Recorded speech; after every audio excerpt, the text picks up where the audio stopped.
Kapatid, ito'y isang paalala lang sa'yo, tagasunod ka ba ni Kristo? Sinusunod mo ba ang pinag-uutos ng Diyos? Sa pamamagitan ng ating Panginoon Hesukristo, pakinggan mo ito, baka ikaw ay nalilihis na ng diwa at sarili mo na ang sinusunod mo. Problema yun ang mga wala sa iglesia.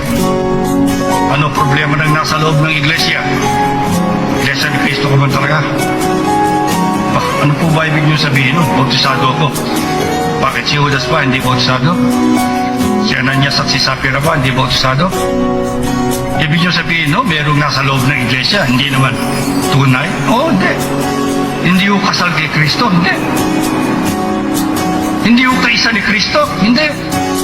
Paano makikilala yung pumasok sa iglesia na nakasal talaga kay Kristo, naging kaisa talaga ni Kristo, tunay na iglesia ni Kristo? Sino yun? Ikalawang Korinto 5:17. Kaya ang sino mang nakipag-isa kay Kristo Ito po, ay isa ng bagong nilalang. Wala na ang dating pagkatao. Siya'y bago na. ganyan ba kayong lahat?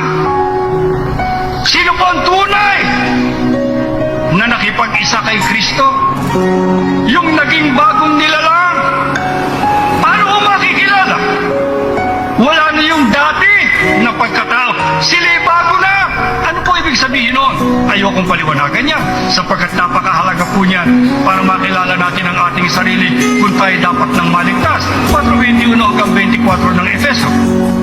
Kung talagang pinakinggan ninyo ang aral niya, Yun lang salitang kung talaga. Meron palang hindi talaga.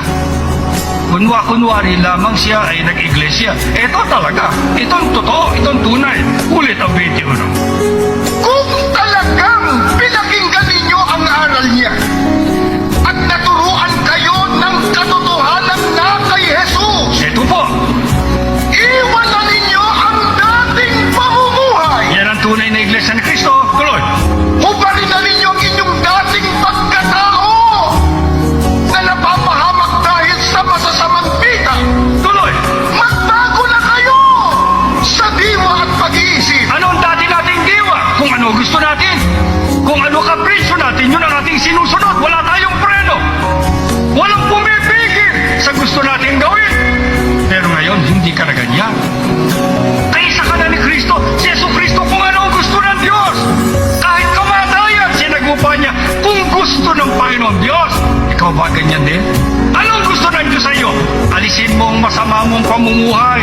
Alisin mo ang pamumuhay mong baluktot. I-tweak mo ang buhay mo. Yung po ang gusto ng Diyos. Paano mangyayari yan? 23. Magbago na kayo ng diwa at pag-iisip. Tuloy. At ang dapat makita sa inyo'y ang bagong pagkatao na nilikhang kalarawan ng Diyos, kalarawan ng kanyang katwiran at kabanalan. Kaya sabi, magbabagong buhay ka.